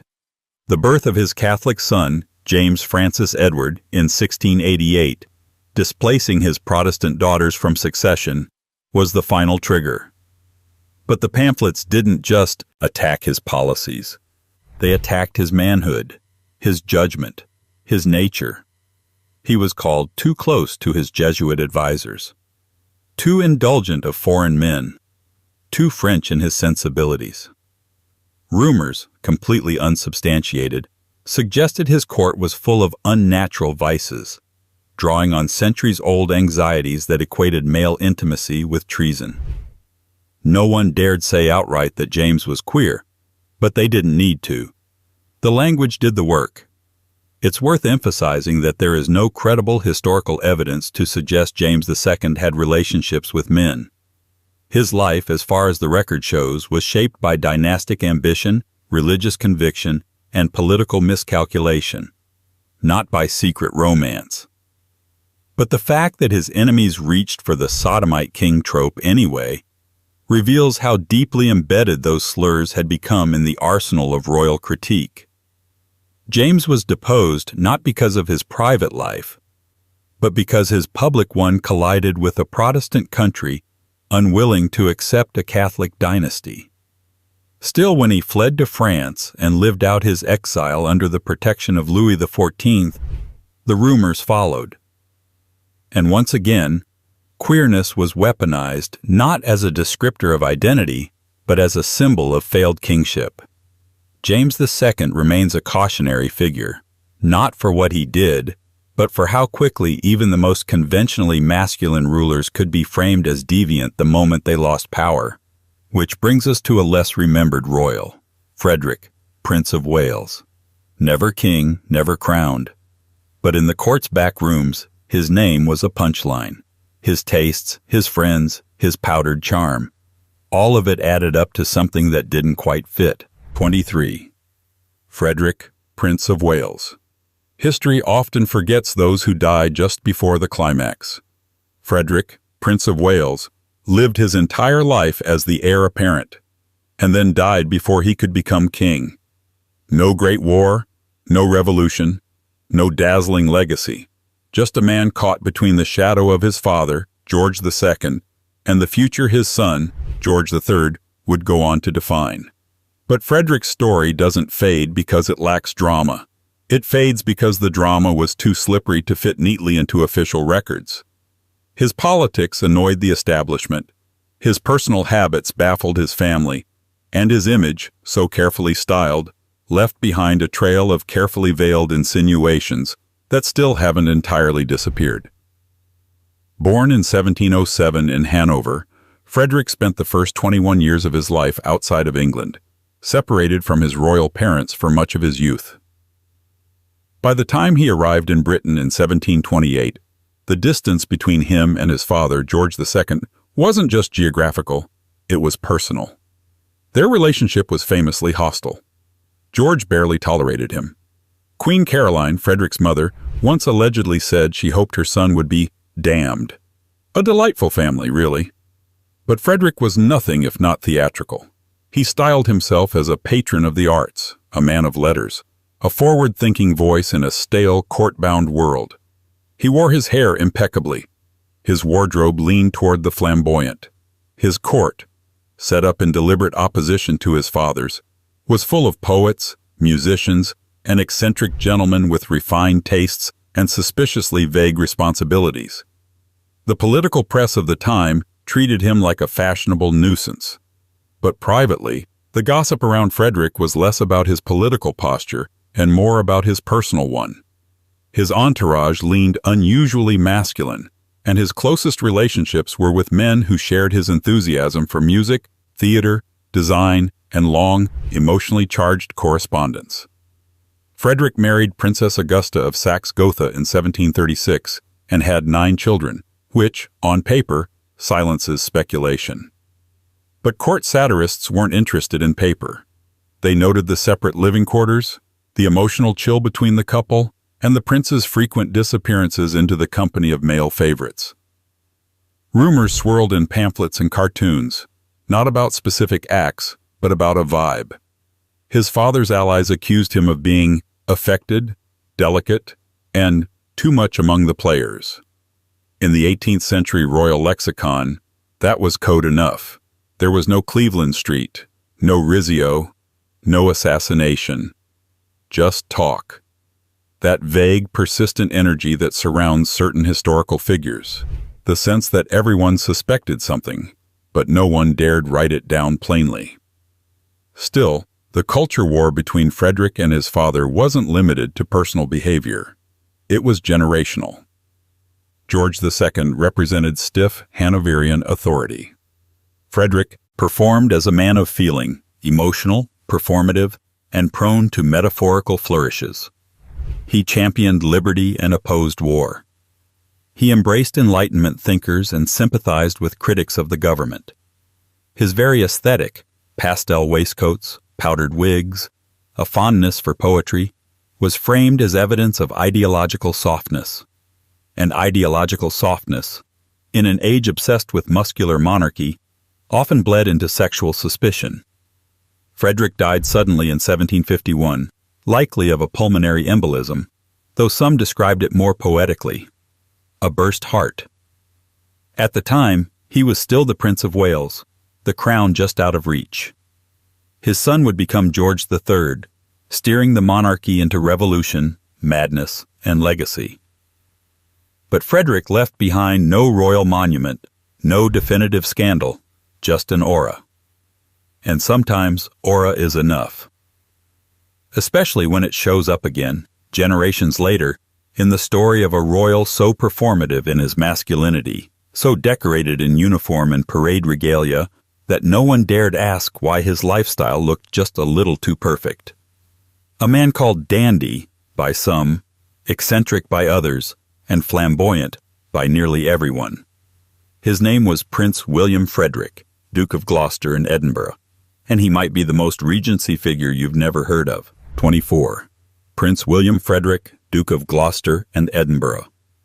In the grand theatre of the British monarchy, where the spotlight tends to land on kings, queens, and crisis makers, Prince William Frederick, Duke of Gloucester and Edinburgh, stood just a few feet off stage, elegantly dressed, impeccably poised, and watched, but never quite watched closely enough.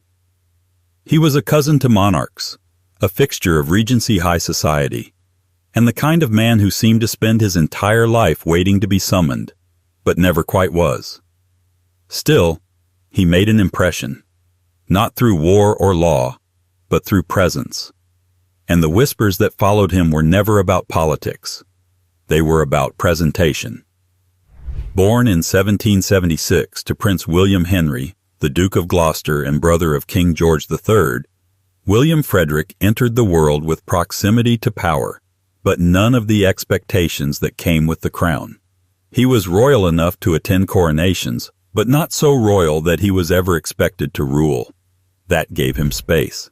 Space to be different, to lean into spectacle, and to build a persona more theatrical than traditionally kingly. And that persona? Immaculate. The Duke of Gloucester was widely considered one of the most flamboyant men of his era. In the fashion-obsessed, hyper-performative culture of the late Georgian and Regency periods, a world defined by cravats, powder, poetry, and veiled judgments, William Frederick stood out.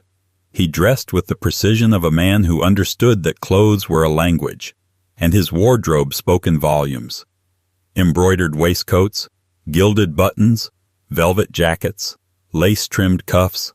The Duke was never underdressed for a moment in his life. Contemporaries called him a dandy, but it wasn't a compliment. In Regency slang, dandy suggested a man who was too interested in beauty, too consumed by refinement, too far from the martial, stoic masculinity expected of royal men. And when those critiques were aimed at a prince, especially one who stayed unmarried well into middle age, they weren't just about taste. They were about identity. William Frederick didn't seem to mind. He cultivated the role. He was a known presence in drawing rooms and salons, often in the company of other refined bachelors and artists. He patronized music, theater, and fashion with a kind of effortless, aristocratic grace. While other royal men defined themselves by dueling, hunting, or governing, Gloucester curated a life of performance. Not performance in the theatrical sense, but in the deeper, more personal sense, the kind that keeps the outside world focused on your costume, not your core. And then there was his marriage. At the ripe age of 40, William Frederick married Princess Mary, his cousin and the daughter of George III. It was, by all accounts, a marriage of political convenience and familial obligation. No children were born.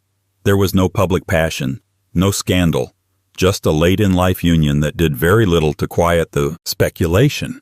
If anything, it made the timing seem even more conspicuous. Why wait so long unless something had to be covered? The gossip never quite solidified into accusation, but the pattern was familiar. A royal man who avoided marriage until pressured. A social circle dominated by well-dressed men. An absence of documented affairs, male or female. A love of the arts, an aversion to war, and a reputation for charm over command. In short, the Regency formula for coded queerness. Not declared, never proven, but heavily implied. Some historians have tried to rehabilitate Gloucester's image by emphasizing his loyalty to the monarchy, his public service, and his role as a quiet supporter of his cousin's reign. Others have leaned into the ambiguity, treating him as an early example of how queerness in royal circles was lived silently, through style and space rather than speech. But most agree on this. William Frederick's life was less about power and more about aesthetic sovereignty, ruling his own image, crafting his own narrative, and ensuring that, if he couldn't be king, he could at least be unforgettable.